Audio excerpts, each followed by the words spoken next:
দর্শক সবাইকে শুভেচ্ছা। আমরা আজকে রয়েছি বাংলাদেশ ম্যাঙ্গো ফেস্টিভ্যালের 7ম দিন এবং আজকে কিন্তু মেলার আনুষ্ঠানিকতা শেষ করে সকলে কিন্তু পুরস্কার বিতরণ করা হয়েছে এবং বিশেষ করে লোকাল কাতারিদেরকে সম্মান দেওয়া হয়েছে বাংলাদেশ সরকারের পক্ষ থেকে। আমরা একটু কথা শুনতে চাই যারা এখানে সার্টিফিকেট পেয়েছেন, বিশেষ করে চিন্তার মাঝেও তার অনুমতি শুনবো যে ম্যাঙ্গো ফেস্টিভ্যালে আপনার অনুমতি। ধন্যবাদ আপনাদেরকে। দীর্ঘ 2 যুগ পরে বাংলাদেশের যে এত বড় একটা ইভেন্ট, আমি সর্বপ্রথমে বাংলাদেশ দূতাবাসকে স্যার, মাননীয় রাষ্ট্রদূত জনাব নজরুল ইসলাম স্যারকে আমি ধন্যবাদ জানাচ্ছি। উনি অনেক আর্থিক পরিশ্রম করে আমাদের বাংলাদেশকে এই কাতারের মধ্যে যে এত সুন্দর একটা প্রেজেন্ট করছেন, এটাই আমরা আসলে গর্বিত জাতি। আগামীতে যারা ব্যবসা করবেন তাদেরকে আমি উদ্বুদ্ধ করব, আমরা যেন এই যে বাংলাদেশের যে আম, যে কাতারি, যে বাঙালি আম যে এইভাবে যে নিয়ে গেছে আমাদেরকে। একদিন আগে আমাদের মেলার স্টল, এটা আপনি জানেন অবশ্যই, এটা বন্ধ করে দেওয়া হয়েছে। অনেকে আমরা নিজেরাই বাংলাদেশি আমরা প্রয়োগ করতে পারিনি। এটা আমাদের অনেক বড় অর্জন।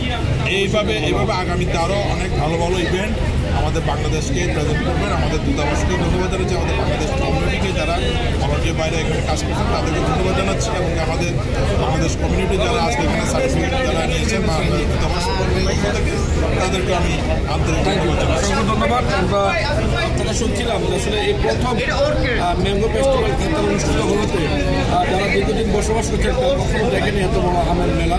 তো এই বড় আমের মেলাতে এসেছেন ছাত্র সমিতির সভাপতি মালিক ভাই, তিনি রয়েছেন এবং ওনারা সবাই সহযোগিতা করেছেন। তো আমরা শুনতে চাই কথা অনুভূতি কেমন লাগছে।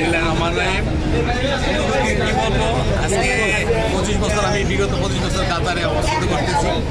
আজকে আমার কাছে এই যে 7 দিন যে আমাদের ম্যাঙ্গো ফেস্টিভ্যাল সিটি আয়োজন করা হয়েছে বাংলাদেশ এম্বাসির পক্ষ থেকে এবং বাংলাদেশ কমিটির পক্ষ থেকে, আমরা যে এত আনন্দিত ভোগ করছি এবং ফ্যামিলিগত বাচ্চাদেরকে নিয়ে যে আমাদের মৌসুমি ফলগুলো যেগুলো হয়তো আমরা দেশে গিয়ে খেতে হতো, এখন এখানেই পেলাম। তো আমার কাছে অনেক আনন্দ লাগে যে আমাদের বাচ্চা ফ্যামিলি নিয়ে সবাই নিয়ে এখানে ম্যাঙ্গো ফেস্টিভ্যাল সিটিতে আসার পরে আমরা বাংলাদেশের যে ফলগুলো আছে সবগুলি আমরা পাইছি।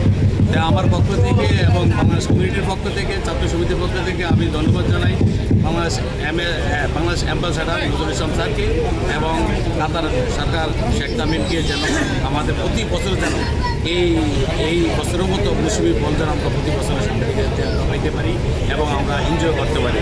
আমাদের ধন্যবাদ সবাইকে, ধন্যবাদ ধন্যবাদ মানিক ভাই। যেমন আমরা শুনছিলাম আসলে ওনারা ধন্যবাদ দিচ্ছেন সরকারকে, বিশেষ করে বাংলাদেশ এবং কাতার সরকারকে। কারণ আপনারা জানেন ম্যাঙ্গো ফেস্টিভ্যালটি দুই দেশের সরকারের যৌথ উদ্যোগে কিন্তু উদযাপিত হয়েছে এবং এই ম্যাঙ্গো ফেস্টিভ্যালে এসে প্রবাসী বাংলাদেশে আনন্দিত উদ্ভাসিত।